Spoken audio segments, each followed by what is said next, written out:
Hi everyone and welcome back to The Four Marketers, and we're joined by John Nelligan from Agility Wealth Partners in Barangaroo, Sydney. So this episode is a bit of a special episode where we're going to throw our expertise into a real client and get him to ask us questions. So would you like to introduce yourself and then we will start from there? Okay, thanks Chris. Yeah, so John Nelligan, Agility Wealth Partners. One of the partners there, and we specialise in wealth management and investment advice, effectively financial planning for Australians.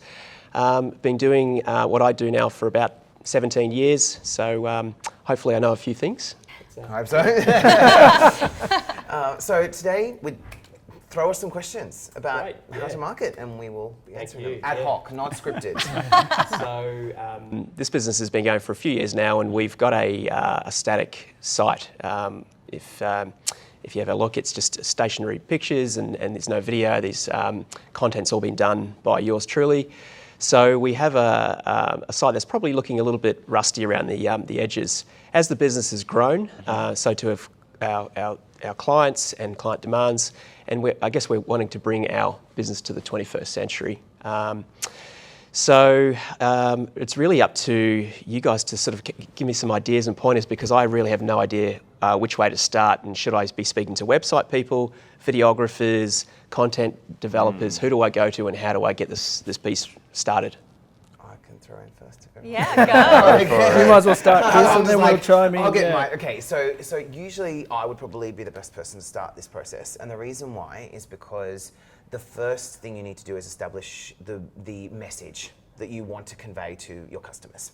And so customers are obviously the biggest thing that a business needs to address. And so for my part, the way I would do it is do an exercise with you where I would say, okay, let's talk about who you are as a business, why you exist, what's your vision and your passion, and what makes you different. And so from there, I would map out your core message, where it would be like, because you know Agility Wealth, but it would be, let's say what we take Agility Wealth to and how do we communicate that. So I would start with that exercise and develop all of your sort of core messaging.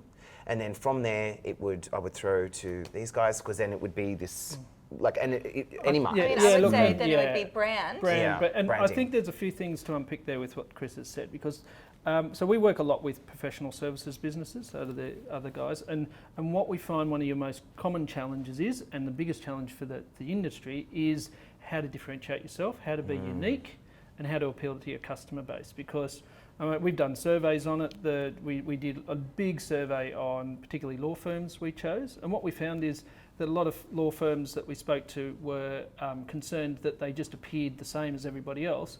We actually were able to play that. And it was justified. It was justified. Yeah. They were using, so the imagery was the same. It's that, it's the person sitting in an office, nondescript, peering into the distance, thinking that something's going to happen in the future. But it wasn't quite certain as to what that was going to be, other than client. It's using similar colours to the rest of the competition, similar fonts. So every single tick box was there. So if you bring it back to the biggest challenge that you've got, it's to be different, seen to be different, seen to be unique, and how does expertise like this in the room assist you with that? And clearly, as Chris says, what you've got to start with is a reflection back into your own business to understand what your own messaging is. So what's your reason for being? What is it that you are providing to your customers that is different to everybody else, but also creates their success?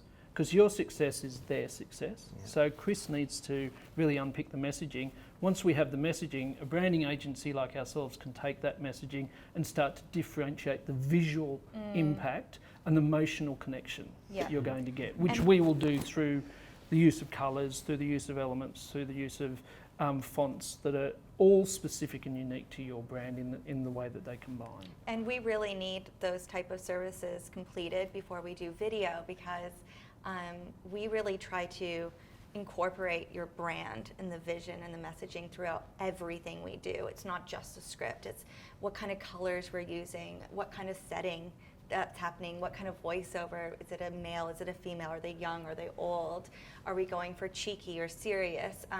So if we don't have the the message, the core message. And if we don't have the brand, it means you're just going to end up with a general video, and that's not going to get you the call to action or the clients that you want. So it's just so important that these two are established, so that when you come to us and we have that core messaging and we have the brand, we can really come up with creative and a full video strategy on how to hit all those client pain points, how to get that message across, and how to make sure that every video we do lives and breathes the brand identity. The other critical thing I would suggest is also understanding who your actual target audience is. When you look at it from a financial planning, financial services, there's so many different people you can talk to. So who's the absolute perfect person that you want more of? And that'll be then reflected through the messaging, looking at your branding, that it appeals to that particular audience. So who's the ideal person for your? Yeah, no, it's I guess our target. Our key target would be pre-retiree, so people wanting to transition out of the workforce into retirement and thinking about their income streams and what they require for the next, say, 20, 30, 40 years. And it's interesting, I just picked up on one of your points about the cliche imagery. In our industry, historically, it's been a couple walking down the beach who are about 65. They might have a grandchild in tow, so the three of them are all holding hands. And if you look at all happy and smiling, and they're looking out and out into the distance, and it's all positive imagery. But I do find there's about 1 in every 5 sites have got that same stock on there, which can be a bit. You can get a bit lost with the same sort of stuff. So, how do you differentiate? Mike could definitely attest to this. Using stock imagery is just, I would say, the biggest no-go. Getting actual bespoke imagery for your brand is so essential, because stock isn't even that good to start with, and so then everyone ends up using pretty much the same imagery. Exactly. And most of it's from Europe or America. It's not really from Australia, and you can tell it's not Australia. And it And just if you think your instantly customers takes away can't that tell, trust. you're completely wrong. Oh yeah, Yeah. absolutely. Your customers, because they're seeing 10, 20 sites, and they're seeing Especially the in same industry. imagery come up, and as soon as they see that, the trust and the confidence level just goes down. So if you take that audience piece, it's great to define the audience by pre-retirees, so that's potentially a couple, or maybe they're singles, but we would ask you to go to the next layer down. So we've really got to understand, is it the who in the relationship is coming to you? What interests do they have? What experience do they want to have at the end of the journey with you, and what defines their success? So that what we build, I mean, look, it's a bit of a cliche term in that we build avatars for them, etc. I mean, that's But it's But true. it is, It's because we true. need to get in their We're head. trying to get a real picture, because Yeah. what you want to do is make sure that all of the marketing strategy that you then implement, each piece is a piece of puzzle that comes up to join to make the whole puzzle itself, which says, okay, I am communicating with this particular audience segment, and this is the outcome, and this is how I generate success for them. And every time you post something out, it then becomes good quality content, as opposed to here's just a series of posts, or here, and it doesn't relate to the messaging on my website. I've got different imagery, different way of engaging with them. So there's quite a lot of detail that goes in, but the more you plan and think about it up front, the more success you'll have. And it is scary trying to nail it down to certain personas, because you want to say, everyone can be my client. I don't want to miss out on this, or I don't want to miss out on that. But if people are coming to this generalist site with general content, with general design and brand, you're not going to end up getting anyone either. So really getting down there and figuring out who you want to speak to means that we can really, as marketers, can elevate everything we do for you and really get into their heads and say, what are their pain points? What are their successes? How can we make sure we're creating content that's just for them? So when they go to that site, they feel that you know them, and they feel that, okay, he knows me.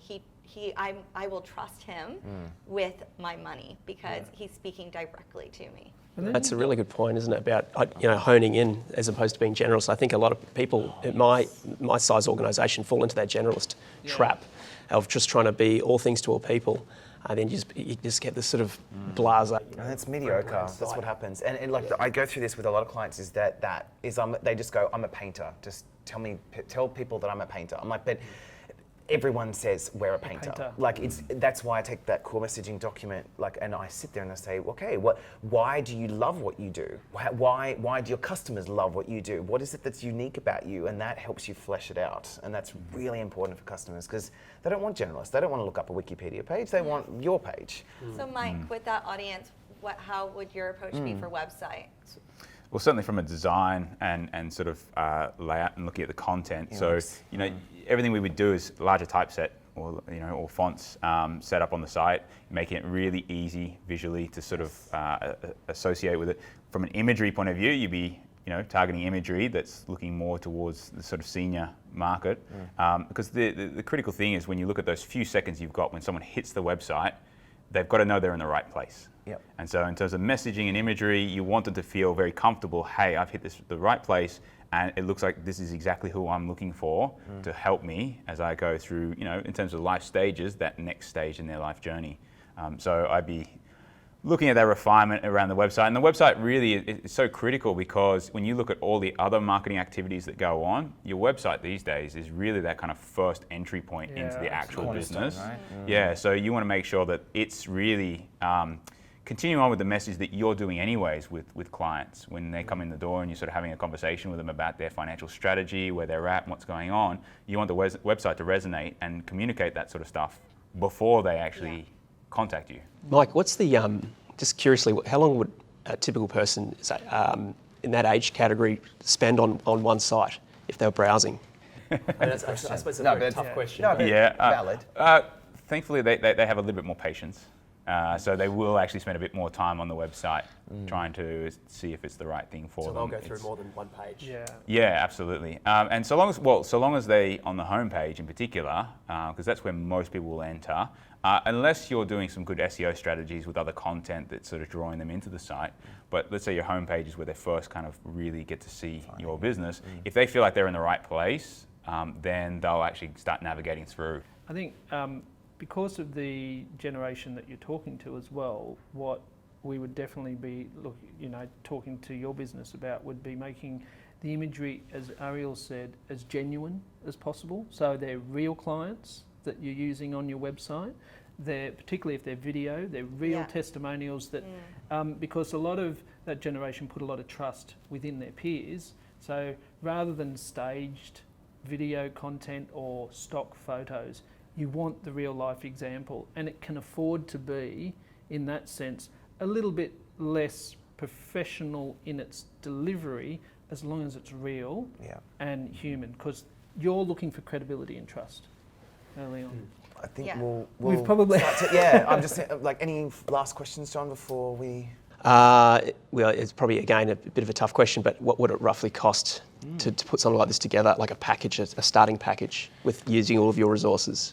Yeah, I mean, look, this is no, totally, because this is what people would ask. I think that because there's such a wide range of scope, and it can be something very simple, and then you can take the sort of a slightly budgeted sort of approach, or you can do the whole gamut. So, what the best way to approach this is to say, okay, what's the ideal scenario for you? Like, so, okay, what do I want to do? Do I want a full website? Do I want certain pages? Do I want all these exercises? How many videos?